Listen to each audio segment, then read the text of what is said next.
Hi guys, it's Clint here for Toy Reel, and we're here at Oz Comic Con. And this is 2021. It's great to see the fact that we're back in droves again as far as people's concerned. I'm actually at Camillo's booth. He's an artist based right here in New South Wales. So tell us a bit about what you do, Camillo. It started about 5 or 6 years ago. I quit my job as an industrial designer. I just locked myself up and started drawing until I was good enough to sell. And since then I've been published on stuff like Ninja Turtles and there's a few other comics, Killaroo's, an Aussie comic, In Purgatory, another Aussie comic. I've got a Dracula comic cover coming out in a few months, getting more and more work, so it's good. Obviously very Turtles inspired. I see you have quite a variety of different properties. You obviously like, maybe the X-Men, but primarily a lot of Turtles. What is it about the Turtles that you think you really like drawing and creating about? Well, the Turtles were probably the first characters I ever drew. Back when I was about 4 years old, I lived overseas in Italy, and the Turtles were really popular there. So that's when I started drawing, and they were the first characters I drew. And the first real big, international name I got published on was the Ninja Turtles. So since then, my fan base has grown to be predominantly Ninja Turtle people, and I'm getting more and more Ninja Turtle work. So that's basically why I'm drawing so many Turtles. But I love it anyways. They're my favourite. So. And obviously, I saw you do a lot of commission work. What's it been like as far as commissions are concerned? Is that a big thing right now? Yeah, it is. Commissions, I don't open them up all the time. Usually it's just at conventions because if I'm getting commissions at home, I've usually got other work to do and it starts to get a bit too much. But commissions are, I remember when I first started, it was hard to get a commission, and now I get a lot of commissions to the point where I have to shut them down at certain parts of the year so I can keep up. So as far as art style is concerned, aspirations and influences, is there specific styles or artists that you have modeled yourself or you work after? Because it's incredible stuff. I started reading comics when it was the 90s. So a lot of the artists of the 90s are my inspirations, like Todd McFarlane and John Romita Jr. and Eric Larson. These guys inspired me heaps. But also the old cartoons from the 90s, the Saturday morning cartoons.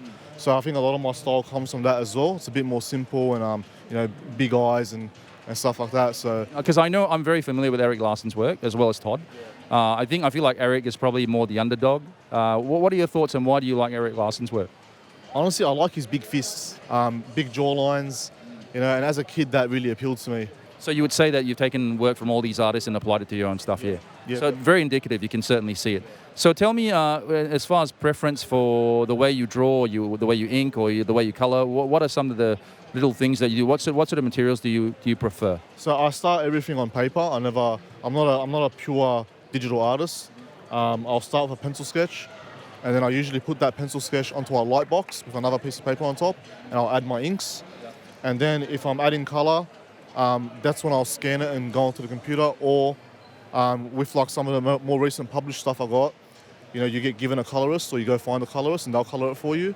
And then if I'm going to color traditionally, it's going to be with Copic markers or a brush, and I'll do an ink wash. A lot of mainstream or major comic artists will normally just pencil something and, like you said, have a colorist to do that sort of stuff.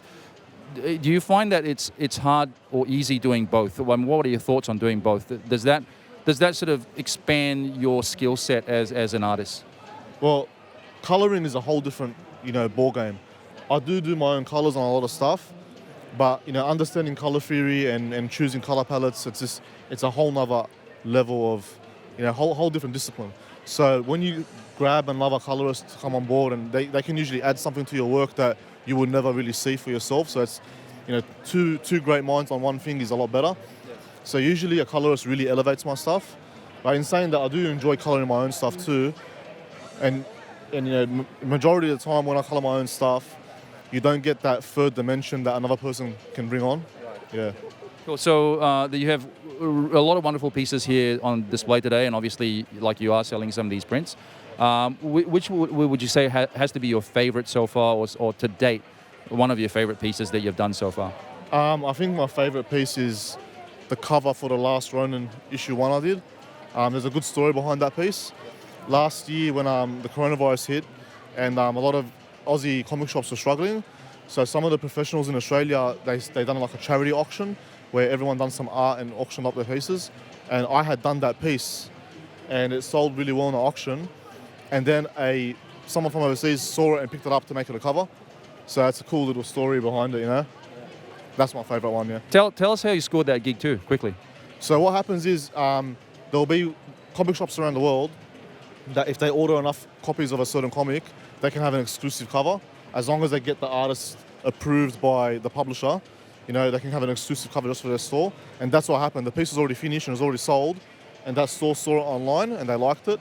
So they hit me up and they said, can we make it into a cover? So For more information on your work and all the other things that you do, where can we find you online? I'm on Facebook, Camillo Art, and I'm predominantly on Instagram. It's instacam_IOO. And we'll have, you know, all the lower thirds and descriptions in the video below. So, man, thank you so much for having a chat with us, and I wish you all the best. And just for the record, man, say your full name for us, will you? In Italian. Italian, Camillo Di Pietrantonio. There you go, guys. That's it. Here with Camillo at Oz Comic Con 2021.